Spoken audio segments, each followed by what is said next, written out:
কোনো নারীর হয়তো বাচ্চা হচ্ছে না কিংবা স্বামীকে বশে আনা যাচ্ছে না, আবার হয়তো কারো ওপর ভর করেছে জিন। এসব সমস্যার সমাধান করতেন আব্দুর রাজ্জাক কবিরাজ। মূলত এসবের আড়ালে অনৈতিক কাজকর্ম আর প্রতারণা করে আসছিলেন।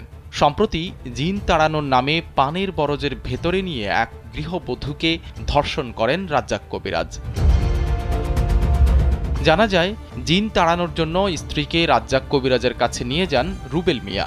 কবিরাজ জানান, সমস্যার সমাধান করতে হলে যেতে হবে পানের বরজে, তবে সঙ্গে যেতে পারবেন না স্বামী। কবিরাজ স্বামীকে সিগারেট আনতে পাঠিয়ে দেন দূরের এক দোকানে। এরপর জিন তাড়ানোর নামে ওই গৃহবধূকে ধর্ষণ করেন রাজ্জাক কবিরাজ। কবিরাজের হাতে স্ত্রী ধর্ষিত হওয়ায় ক্ষুব্ধ হন রুবেল মিয়া। এরপর ঠান্ডা মাথায় খুনি করে ফেলেন রাজ্জাক ওরফে রাজাই কবিরাজকে। পুলিশের কাছে এবং আদালতে অকপটে সে কথা স্বীকারও করেছেন রুবেল। গত শুক্রবার খুনের এই ঘটনা ঘটেছে চুয়াডাঙ্গা সদর উপজেলার শঙ্করচন্দ্র ইউনিয়নের পুরাতন ভান্ডারদহ গ্রামে। জনাব আব্দুর রাজ্জাক ওরফে রাজাই শেখ নামে এক ব্যক্তি, যিনি পেশায় কৃষিকাজ করেন এবং পাশাপাশি কবিরাজি চিকিৎসা করেন।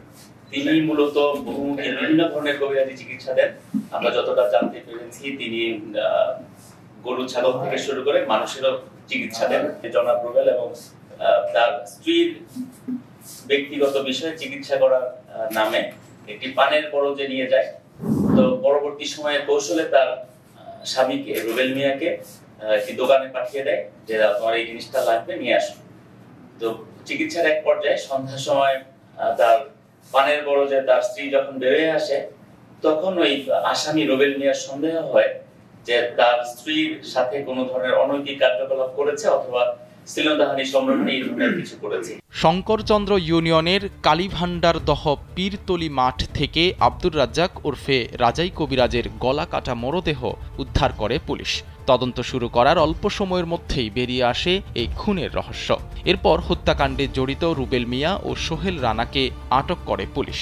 পাশাপাশি আলামত হিসেবে ধারালো ছুরি, মোটরসাইকেল ও মোবাইল ফোন উদ্ধার করা হয়।